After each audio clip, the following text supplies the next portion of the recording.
everyone, thanks for tuning in, Casper here, and in honour of the TF2 Summer Jam 2018, run by TF2 Maps.net and in support of the charity Able Gamers, I'm making this video in 72 hours, and it's all about TF2 summer items.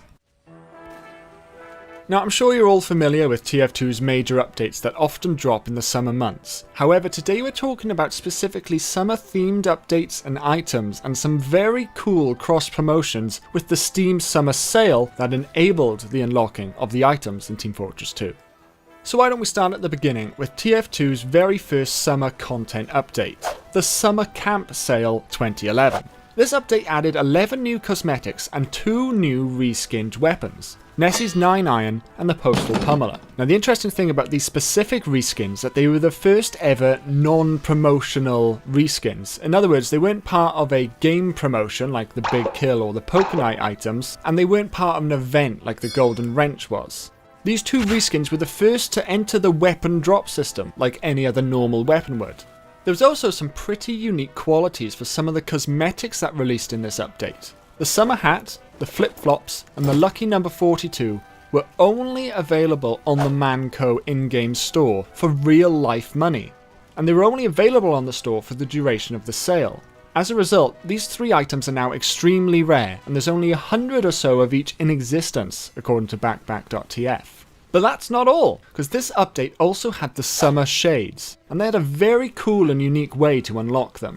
During the summer camp sale on Steam, there was daily achievements that required you to play hundreds of different games on Steam. One of these achievements actually involved jumping in water whilst you're on fire in Team Fortress 2. Some of the games that you needed to play in order to get the achievements were free, others were just your regular pay-to-play games. Completing these achievements earned you tickets, and then you could then spend those tickets in the sale prize booth, which would in turn unlock various missions, maps, characters, and cosmetics in games.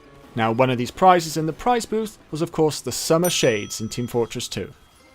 TF2's summer event in 2013 was a huge content update. 64 new cosmetics, 2 new maps, and tons of weapon rebalances. Whilst the update itself wasn't entirely summer themed, the developers saw fit to name it Summer Event 2013, and the event crates, which initially contained all the new cosmetics, were shaped and named as drink coolers. So it's for those reasons I felt this update still deserved a mention in this video. And I also want to give a shout out to 2014's limited Late Summer Pack. Again, not specifically summer items, but the title does of course say Summer Pack, and the crate for these cosmetics is this cute little crate inside a kiddie pool. The update was called the Late Summer Update because it actually occurred at the end of September. However, earlier in the actual summer of 2014, TF2 had another pretty cool crossover with the Steam Summer Sale. The Steam Summer Sale of 2014 was gamified in a similar way to 2011's that we talked about earlier. This time, things largely revolved around Steam's trading card feature. In order to play this Steam game and unlock items, you would have to earn trading cards by either buying games, using the trading feature, voting on the votes that came up every day on the sale, or crafting badges with other game cards.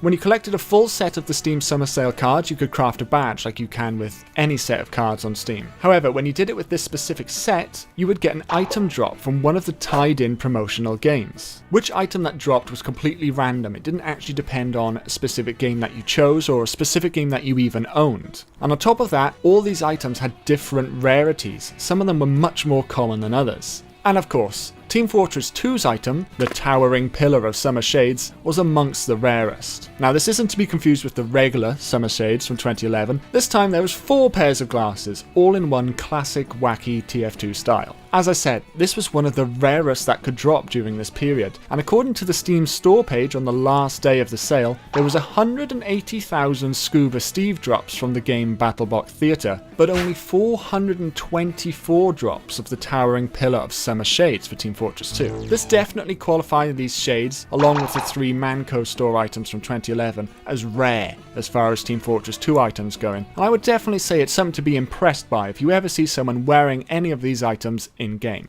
As I said at the start of this video, guys, this is for the TF2 Summer Jam, hosted by TF2 Maps.net, and if you've never heard of it, they basically just call out to the TF2 community, 72 hours of the year, they say, create stuff. So go check this out on the TF2 Maps website. You're going to see loads of crazy maps, obviously, that's the main sort of feature of the TF2 Maps website, but also loads of art, other videos, and just general creative stuff. And as I also said at the start of this video, this whole event also runs alongside a charity drive to raise money for Able Gamers, which is a charity that uses gaming to try and help people with disabilities. So obviously we're all gamers here, and if you think that gaming can help other people, well, so do Able Gamers. So if you want to donate any cash or items, the links there are on the TF2 Maps website. Obviously there's no obligation, but I'm sure anything you give can help. So thanks everybody for watching. Hope you enjoyed this little bit of trivia. On screen right now is some of my other trivia videos, and I'm going to say goodbye. Thank you, goodbye.